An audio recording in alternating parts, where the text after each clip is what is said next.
Sejam bem-vindos ao meu canal. Eu sou a Eliane e no meu canal eu vou falar sobre literatura e arte. Se você gosta desses assuntos, então fique comigo. Hoje eu vou falar sobre Edgar Degas, um grande pintor francês. Mas antes de começar, dê o seu like se você gostar, o seu dislike se você não gostar e ative o sininho para receber notificações dos próximos vídeos. E inscreva-se no meu canal. Bom, Edgar Degas é um pintor francês nascido em Paris em 1834. Ele era filho de um banqueiro muito rico, né? E a mãe também era uma americana, estadunidense, também muito rica. Então ele tinha uma vida bastante confortável, né? O pai queria que ele fosse advogado, então ele entrou na faculdade, mas desistiu. Procurou então se dedicar à arte, que ele queria se dedicar à arte, né? Então ele visitou vários países, quer dizer, Itália, né, Roma, Florença, estudou os renascentistas como Michelangelo, né, Da Vinci. Em 1855 ele abre seu primeiro estúdio em Paris e também encontra, né, com um pintor que ele admirava muito, né, que é o Ingres, né, que é um pintor neoclássico, né. E o Ingres deu um conselho a ele, disse: desenhe linha por linha, tudo que você vê da realidade e também o que você tem na memória. Assim você se torna um grande artista. Bom, então ele pintava, a primeira etapa das pinturas dele foram pinturas que mostravam cenas mitológicas, né, ou históricas, né. Depois ele passa a pintar, ele não precisava, né, como a maioria dos pintores desta época, não precisava pintar para ganhar vida, né? Então ele pintou retratos, né? Ele se dedicou a pintar retratos de amigos, de familiares, né? De grupos familiares também, de amigos, né?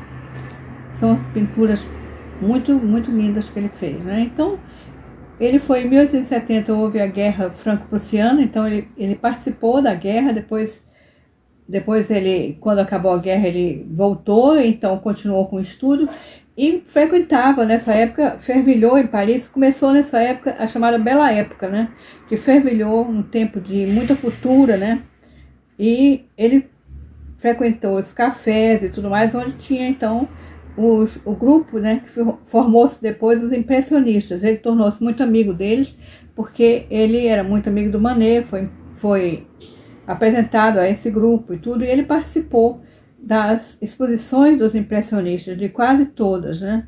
Só não na última. Mas ele não se achava um impressionista, né? Ele não gostava e criticava, né, essa pintura ao ar livre, que é uma das características do impressionismo, essa ideia de captar o momento e tudo mais, né? Que ele gostava de fazer no estúdio dele e fazer esboço e mais esboço e tal. Então ele criticou muito, né? Ele era uma pessoa conhecida por uma personalidade difícil, né?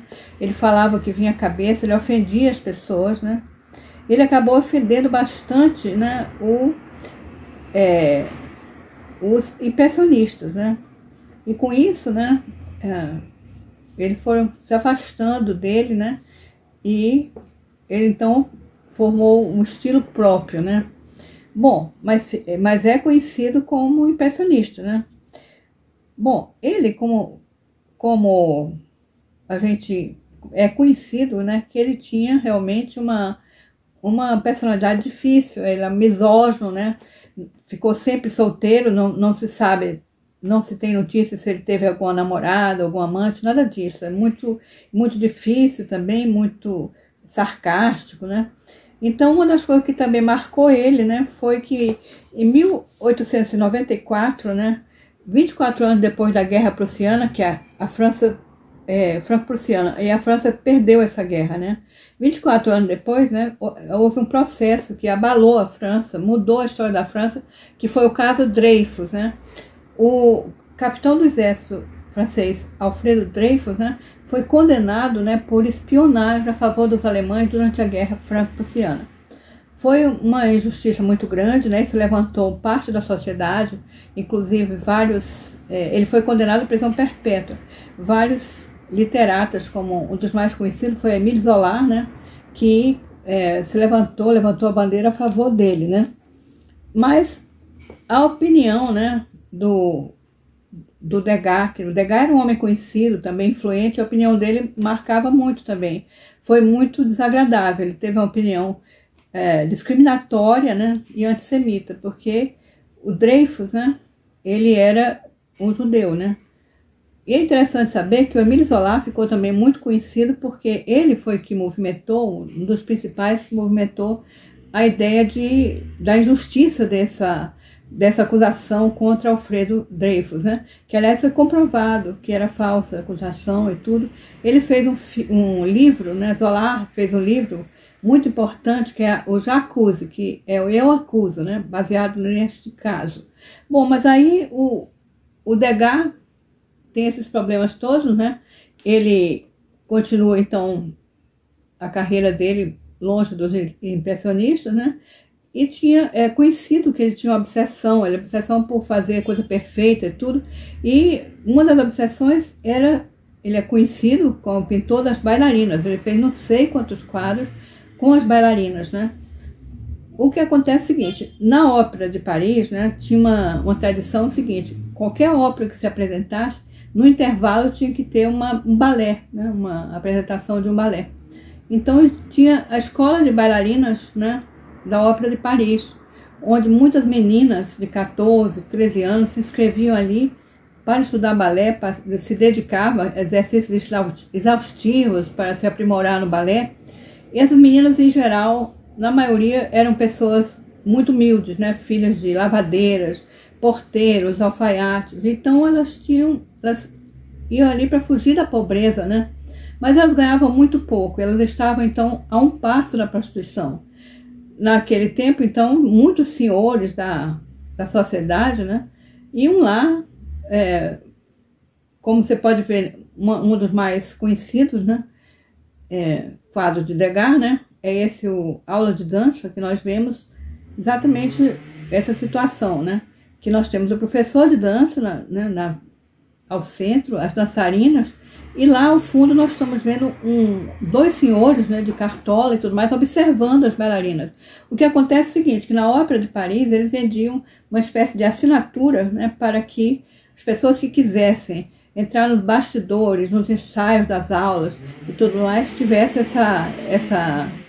pudesse, né, participar disso, né? E geralmente eram homens, né, homens ricos da sociedade, que estavam ali, então, na verdade, para oferecer aquelas moças, aquelas meninas, na verdade, precisavam de dinheiro, porque não tinham, né? E, na verdade, a maioria, uma grande parte, se prostituía, né? E o Degas, ele fez vários quadros nesse estilo, né? É interessante saber, né, que o Degas também, como muitos dos impressionistas, ele teve uma influência muito grande da gravura japonesa e da fotografia. Uma coisa interessante é essa gravura que nós estamos vendo, essa obra que nós estamos vendo, né, que essa foi uma influência notória da gravura japonesa, né. É uma série de obras, né, de pequeno porte, né, que ele fez a pastel, né, com a combinação com monotipo, né, que é uma variedade de gravura que ele inventou, né, porque ele era uma pessoa que estudava, fazia estudos sobre vários tipos, desenhava carvão, a pastel, a pintura a óleo, né. Então é interessante que ele inventou essa pintura, que é uma gravura pintado, né, a pastel, mas com a base de monotipo, né. Então ele continuou, né, com as suas pinturas, né, e é interessante saber que ele, né, tinha uma vida muito tranquila, mas só que quando o pai morreu, ele teve que pagar, né, as dívidas do irmão, então teve que vender várias propriedades, né, passou então a realmente precisar de pintar para viver, né. No decorrer da vida dele, no final da vida dele, ele começa a perder a visão, teve um problema de visão, né? Então, com isso, ele começa a pintar quadros maiores, com muito colorido, né? Mas, geralmente, muito bonitos, né? Nós podemos ver, são quadros muito bonitos, e também fazer pintura baseada em fotografia e tudo mais, que ele tinha esse gosto por fotografia, né? Mas com o tempo ele ficou realmente cego, né? Uma coisa que também se destaca é esta escultura, a Pequena Bailarina. Essa escultura ele fez em cera de abelha, né? Quando ele expôs essa escultura em 1881, né? Ele expôs, foi um escândalo, né? As pessoas acharam muito feia e também acharam que era mostrando a classe muito pobre, as pessoas muito pobres, que naquela época as galerias e tudo mais eram frequentadas só por pessoas muito ricas. E acharam também até imoral, né? Mas não viram que nem perceberam que aquela escultura era feita em cera de abelha, mas o cabelo era cabelo humano, né? A sapatilha era verdadeira, o tutu, que é essa saia de bailarina, também era real, e também o corpete, né? E era uma escultura expressiva, né? Mas é interessante também saber que ele fez essa escultura em cera de abelha e não queria que fosse feita em bronze, mas quando ele faleceu, os descendentes dele, né, fizeram várias cópias dessa escultura em bronze. 27, né, que estão espalhados por vários museus do mundo. Uma delas está no MASP, em São Paulo, no Museu de Arte, né, de São Paulo. E essa, a original, feita de cera, né, está no Museu de Washington, né. Bom, ele morreu, né, com 84 anos, né, em Paris, né, e deixou uma grande obra. Muito obrigada por sua atenção. Se você gostou, fique comigo no próximo vídeo.